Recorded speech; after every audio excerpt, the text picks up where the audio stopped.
স্বচ্ছ, কোনো আকাশে কোনো মেঘ নেই, আর জল কি? জল একদম নির্মল। তার মানে কি জানেন? সব শুদ্ধ। আমাদের দেহ, মন, প্রাণ, বুদ্ধি যখন এরকম স্বচ্ছ হয়ে যায়, বিশুদ্ধ হয়ে যায়, পবিত্র হয়ে যায়, তখনই ভগবানের জন্ম হবে, আমাদের হৃদয়ে প্রকাশ হবে। বুঝে নিতে হবে, হৃদয়ে ভগবানের আবির্ভাব হবে। তারপরে কি? ফুল ফুটছে। ওই যে পদ্মগুলো ফুটছে, ফুলগুলো প্রস্ফুটিত হচ্ছে।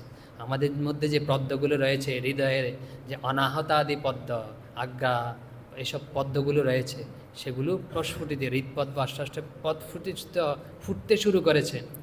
তারপরে কি? বায়ুর মধ্যে খুব গন্ধ, স্পর্শ, সুন্দর গন্ধ। বায়ুর যখন স্পর্শ যাচ্ছে না, খুব সুন্দর গন্ধ পাওয়া যাচ্ছে। সাধক অনুভব করে কি জানেন? বেদে রয়েছে, উপনিষদে, যে মধু আতারিতায়াতে, যে বায়ুটা এমন মনে হচ্ছে, মধুময় মনে হচ্ছে। আপনাদের যখন মন আনন্দে থাকে, উৎফুল্ল থাকে, বাইরের আনন্দ বলছি না, শান্ত থাকে, তখন দেখবেন বাতাসটাও এরকম আনন্দকর মনে হচ্ছে। তারপরে বলছে কি? ওই যে যজ্ঞাগ্নি শান্ত হয়ে এসছে। যজ্ঞ মানে হচ্ছে ক্রিয়াকাণ্ডের প্রতীক, চাঞ্চল্যের প্রতীক। কি? আমাদের ইন্দ্রিয়গুলো আর মন এসব শান্ত হয়ে এসছে, চাঞ্চল্যতা সব বন্ধ হয়ে গেছে। তারপরে কি বলছেন?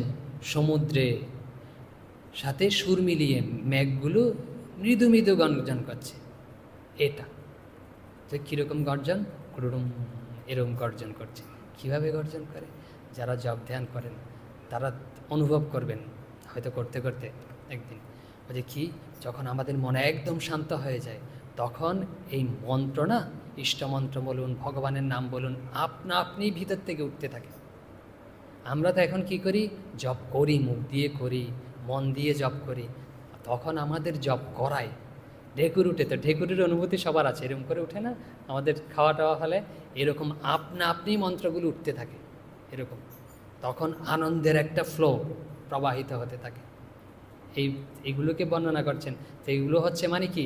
ভগবত অনুভূতির সময় হয়েছে। তো সুখদেব বলছে কি? যে মৃদু মৃদু গর্জন করছে, অনুভব হচ্ছে। তারপরে কি বলছে?